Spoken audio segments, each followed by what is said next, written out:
this is the first in a series of videos dealing with some issues that typically come up after the diagnosis of Korsakoff syndrome. So when someone's diagnosed with Korsakoff syndrome, it can really have a tremendous impact on the family very quickly. Because the illness has a sudden onset, things start to change very quickly, and if you're caring for someone, you'll find that you have to make a lot of decisions, possibly in a short amount of time, with very little information or professional guidance. This illness is not very common, and a lot of families have never heard of it or don't know a lot about it until they're in this position. Personally, I've had 3 family members go through this, so I hope to offer some practical suggestions with a combination of my experience as a caregiver and also a professional counselor. So the first piece obviously is the medical. The first step is going to be make sure that your family member is medically stable. You want to make sure that the brain swelling's been gotten under control, that the malnutrition issues have been addressed, and if assuming they have been brought into an emergency setting, they may be hospitalized for a few days or longer to make sure that they are okay to be discharged.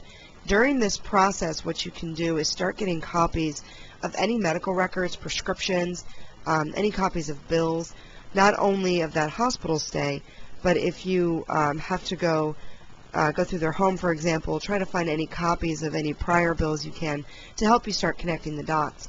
When someone has sudden onset amnesia, they are no longer a great historian about their medical history or even the names of their providers. They can very easily get confused, or maybe I've had clients that when you ask who their physician is, they name their pediatricians when they're a kid.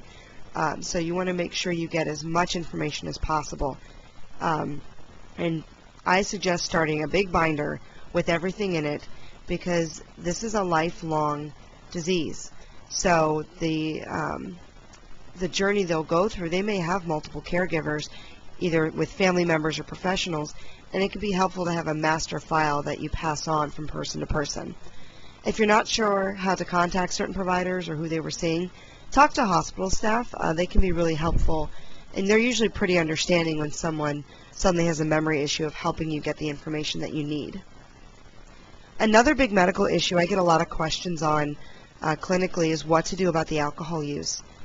Recovery and taking care of someone with Korsakoff syndrome gets even more complicated if they continue to drink. My personal experience, 2 of our 3 family members completely lost the craving for alcohol once they got sick. But professionally, I've seen many patients with Korsakoff syndrome continue to battle addiction and continue to crave alcohol and other drugs of choice. Now, traditional treatment can be very difficult because of the memory and the mood issues. It's very difficult to have that person participate in individual counseling or group sessions because of the behavior and the mood and the repetition. So it can be very difficult. I've seen people come in to the hospital setting for safe detoxification from alcohol, but it's very difficult to do any of the cognitive behavioral therapy or 12-step work that would typically follow. If they've been hospitalized, it's very likely they've been safely detoxed from alcohol, so you don't have to worry about that piece. So the best thing to do is just to try to eliminate as much access to alcohol if you can to continue that abstinence.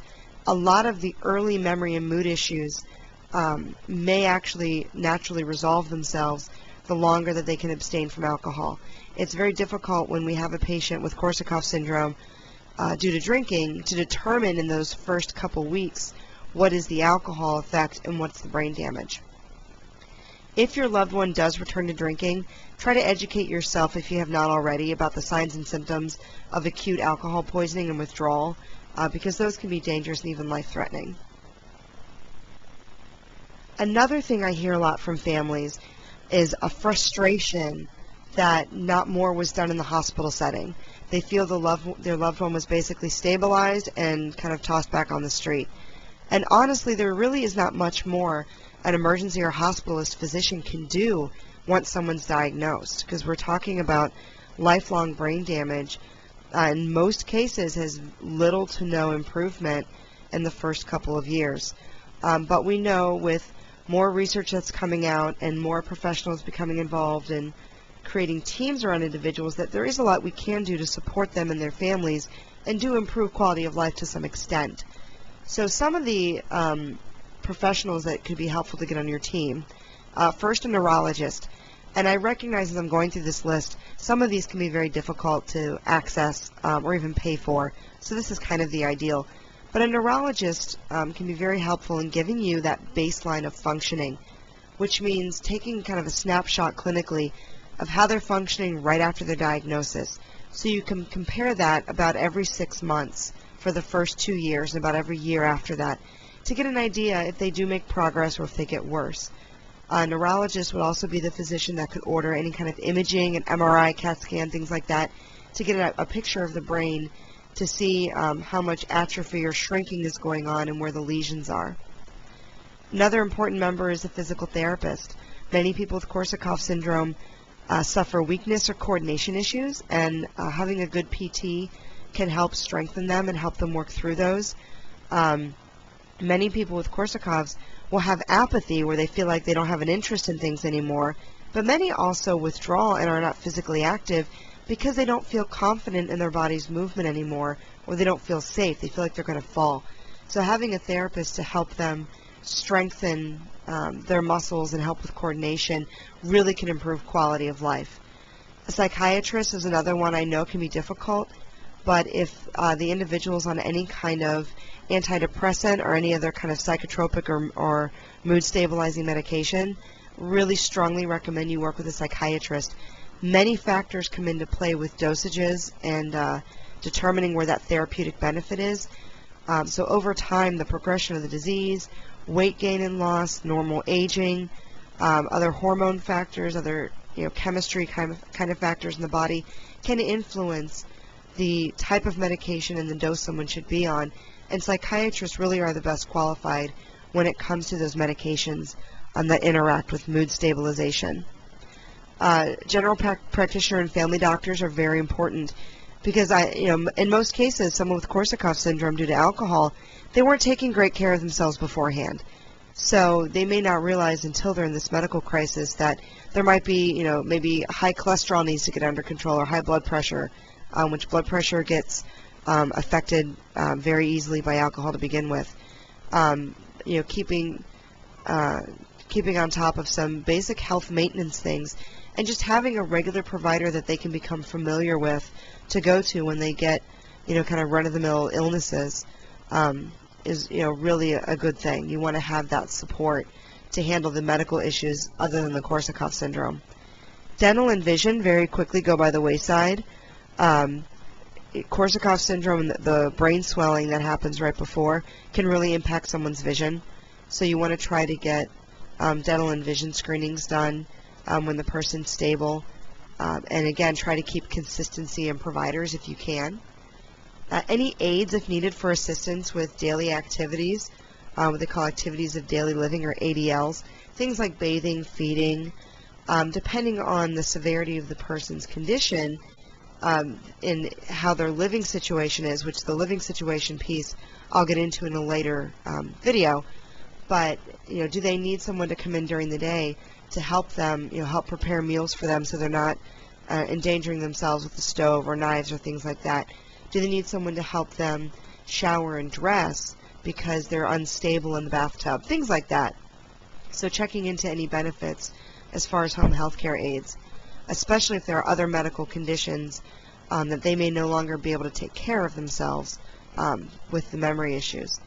And a pharmacist. This often gets overlooked too. Trying to develop a relationship with a pharmacist because there may be some medications involved or medications may change after the diagnosis.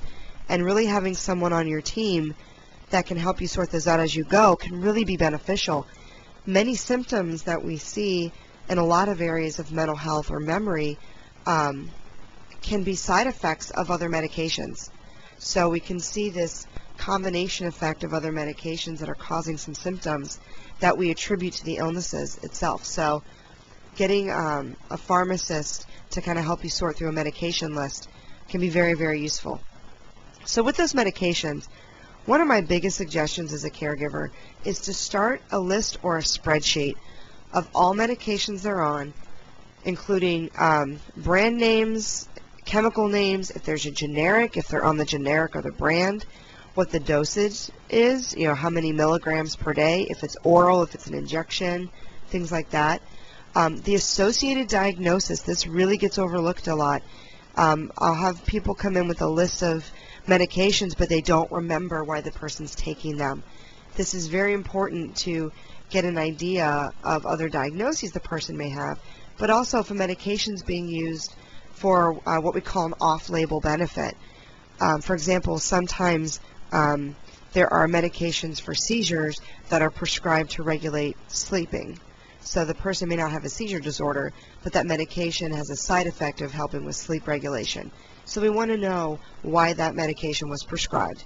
The prescribing physician's name and contact information, and the date it was first prescribed. A lot of people, healthy or with memory issues, kind of go on autopilot. We get a prescription and we just keep taking it, and we may not reevaluate if we still need it, especially if it's a specialist we only see once a year or even less. So getting that original date that it was prescribed can be very helpful. Include anything over the counter or supplements. So even if this, the individual takes, ibuprofen is needed for aches and pains, put that on there, because there are medication interactions with over-the-counter and natural supplements. So you want to make sure you have as much information as possible.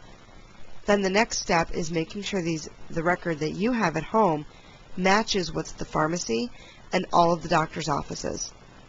If you don't have a medical system that has an electronic record and everyone's in one place, which is rare. It's ideal, but it's rare. A specialist may add a prescription that you forget to tell the family doctor about, for example. So when you go back to that checkup, they think they're taking something that they're no longer taking. So making sure everyone's got an updated copy. Every time the medication list is updated, make a note of who updated it, which family member, and the date that it was updated. So if you have an old list sitting at home, you can see if it's the most current list, because especially in the first 2 years, you may be having a lot of medication changes, and knowing if what you have is the most accurate and correct list can really give you a lot of peace of mind and help keep everyone on the same page.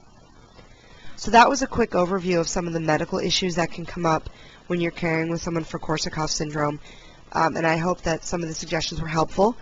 Again, if you have any comments or questions about further things you'd like to see, please feel free to leave me a comment on the YouTube page, and thanks for watching.